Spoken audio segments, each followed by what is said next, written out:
Традиционно в мае начались последние звонки для выпускников. В школе номер 1 города Якутска состоялась торжественная линейка, посвященная окончанию учебного года для девятиклассников. В этом году обучение в школе заканчивают 55 учеников, из которых 9 ребят претендуют на аттестаты с отличием.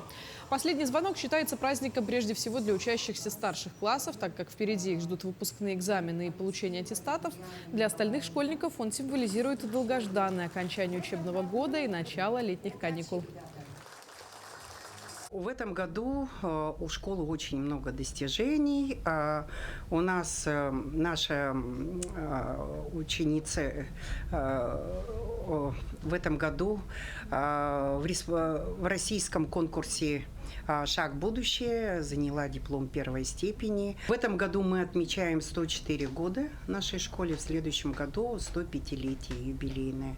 И мы, конечно, ждем новое здание, которое строится на проспекте Ленина, 32.